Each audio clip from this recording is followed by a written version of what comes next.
And welcome to Friday Night SmackDown as we kick it off with the pretty boy, Dom Mysterio. And as I kind of hinted to, we are shaking up these divisions a little bit. So Dom has moved on from the IC division to that World Heavyweight division. Dom gonna be competing for that big gold belt. And this match right here is to decide who will go on to the go home to have a one-on-one match to see who will be the new #1 contender for Big E's World Heavyweight Championship, baby. Ooh. And who else is Pretty Boy's opponent other than the man of the hour? Too sweet to be sour. This man at the free throw line stays 100%. A former world heavyweight champion, a former United States champion. He is him, Carmelo Hayes. So you have not seen these because you weren't here. Two new micro brawlers. Matt Sydal. I like the jacket. And this one I'm much more excited about. Hayabusa. Oh, I think I sent you guys like the match. It was Hayabusa, and I think the like fucking flame. Terry Funk and Hayabusa's so good. For some reason I got really obsessed with watching Onita matches, and I was just going back and watching. Standing moonsault. Honestly, this is why he is the greatest Mysterio. This is why he is one of the greatest wrestlers to ever set foot in a SmackDown ring. Oh, I wouldn't say the greatest to set foot in a SmackDown ring. He is on par with his father, Eddie Guerrero. That is how good Dominic Mysterio is. Actually, it's Ray. And technically, Ray won that match, so it is Ray. Listen. Ray won that match. There's biological, and then there's legal, but that's besides the point. Ray was a deadbeat dad. Eddie just was a dead dad. All right. Wow. That was him. I was. Yeah. You know what? Well, not. Double down. Eddie's dead, and I'm gonna bang Vicky. I'm Christian Cage now. My God, this is TNA Christian Cage. This is the current Christian Cage. No, current Christian Cage. Oh, when he let his daughter backstage and his daughter walks off. Security. He doesn't have credentials. Get her out of here.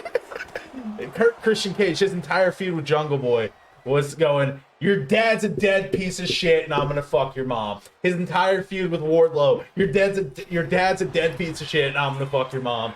And I love it. I sent a few of my friends the clip of Boss Man showing up to Big Show's dad's funeral in WCW and hooking up his casket and driving away as Big Show's diving on it. And also, one thing people don't talk about is Big Show's wearing almost all leather at this goddamn funeral. Yeah. He's got like the overcoat. Oh, that should be that should be a segment of our podcast we do. We should just react to different old wrestling clips, just the obscurity of them. I'm not good at making memes, but I had an idea for a funny meme where I can feel my heart beating. That's on Prime. It's on Prime. It's also I've been up for like 48 hours because of work.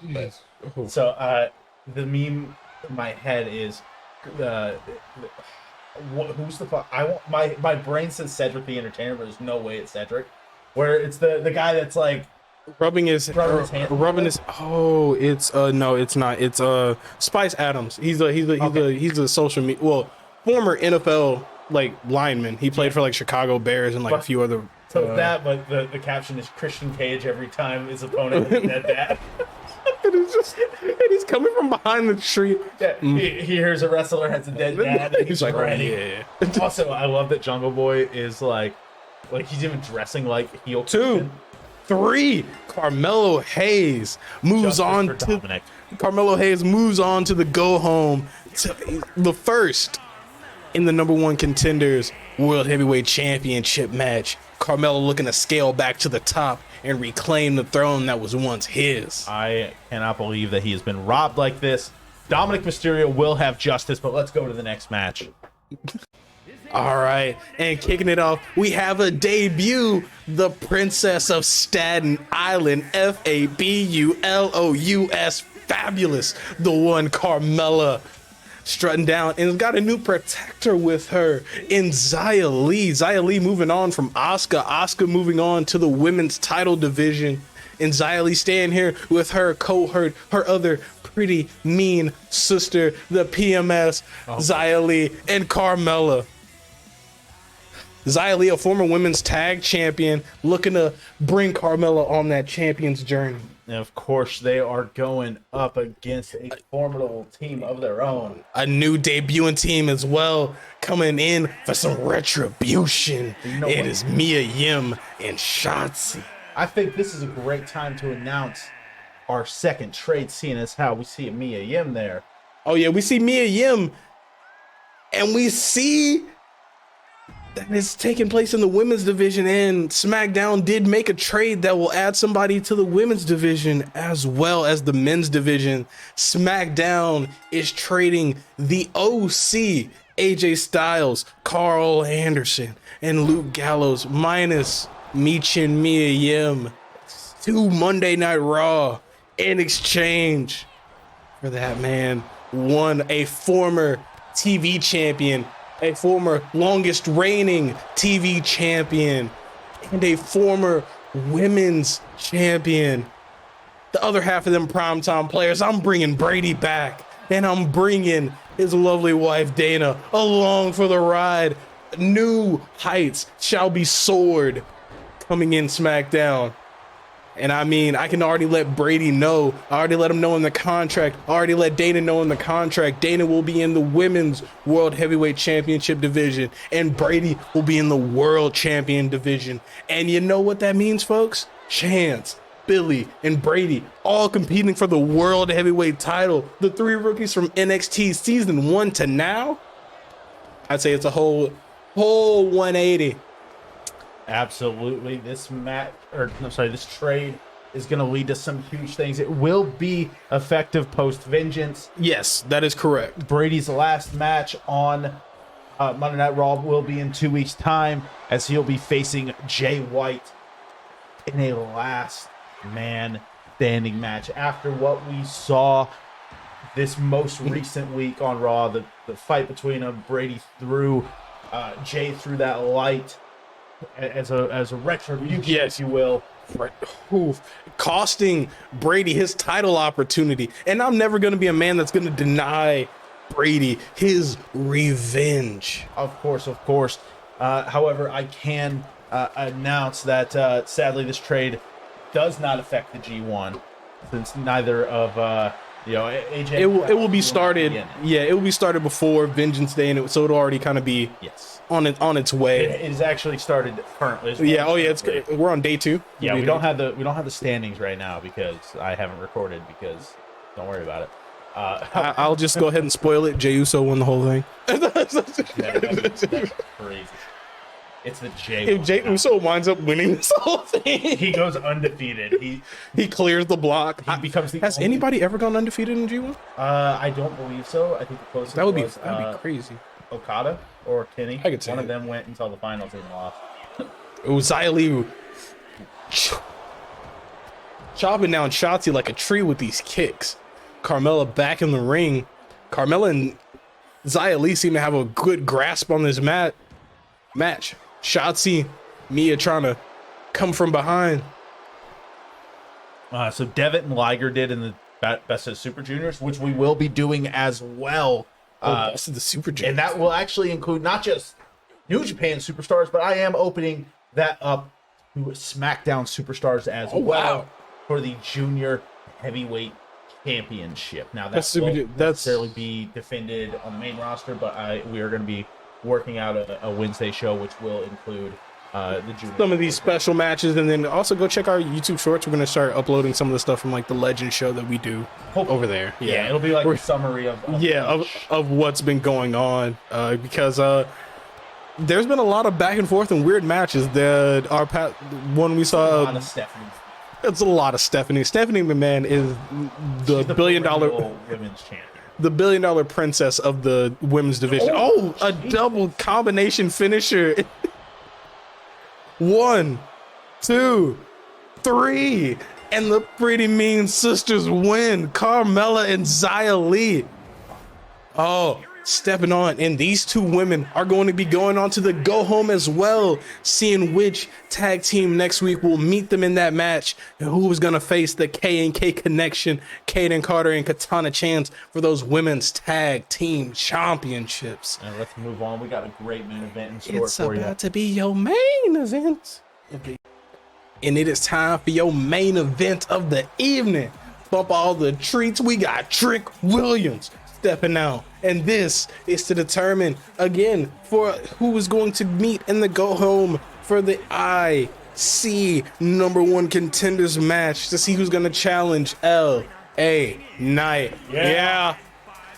So Trick Williams looking to go ahead and aspire for gold. He saw his homeboy Carmelo win in the first opening match of the night, looking to carry on the momentum for the Trick and Mellow gang. Absolute. Your women's tag title. Yes. Is your singles women's belts online? Yes. I don't know why I keep doing it. I'm switching them because I keep putting fucking tag team championship matches right next to each other. Oh, that. Moving divisions coming to the Intercontinental Championship division. Santos Escobar. Unable to get it done in the world title picture. He is.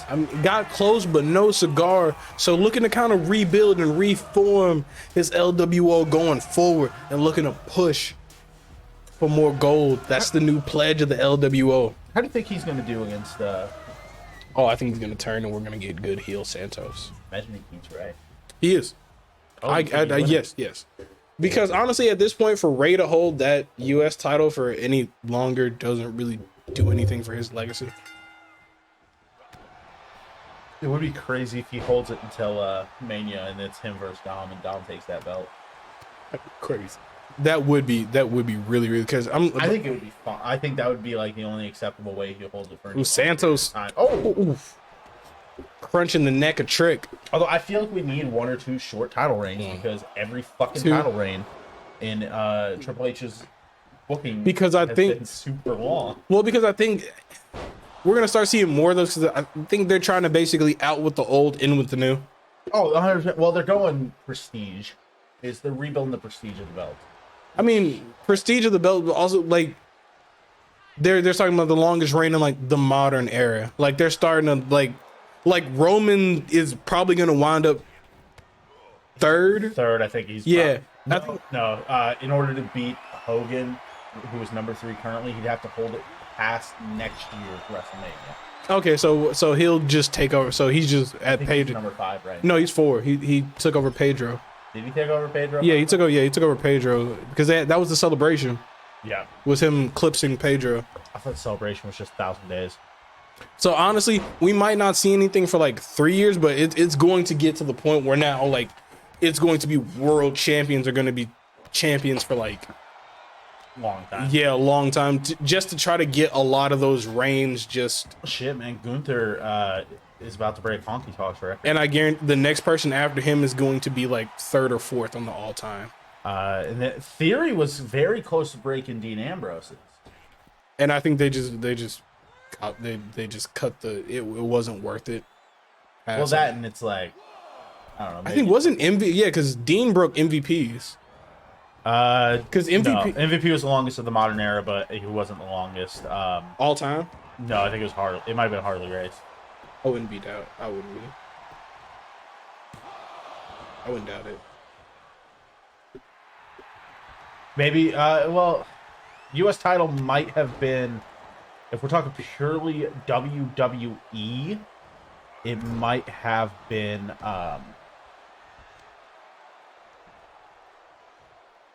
So, MVP. No, you were right. That's my bad. MVP. 343 days. And then, which he won it in St. Louis, Missouri. And then Dean Ambrose won it in St. Louis, Missouri. Yeah. Oh wow. That was 2013. I was like, I definitely didn't go. So, now there are technically 2 U.S. title reigns that are above Dean Ambrose, but neither one of them was in the WWE. One was in the NWA, one was in the WCW. Because it's Lex Luger and Rick Rude. Lex Luger. Yep. NWA for Luger, WCW for Rude. Right, because the WCW title changed. WCW US title just changed over to the US. Oh. Yeah. Oh wait. Go back to that St. Louis, Missouri one. Was that Judgment Day in St. Louis, Missouri too? Yep. Yep. Judgment Day 2007 and Extreme Rules 2013. St. Louis is where titles change.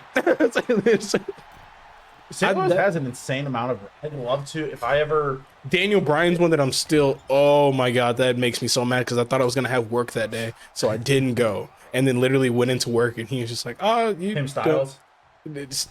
Yeah, Brian Styles, and that was the night that happened, and I literally sat there and watched it on TV, and I watched it, and I was so excited, and then got so pissed after. I was like, I could have been there. That being said, as much as I love Danielson's match against Brock, I wish that we would have gotten Styles Brock too, because just how fucking good their first one might be my favorite Brock match.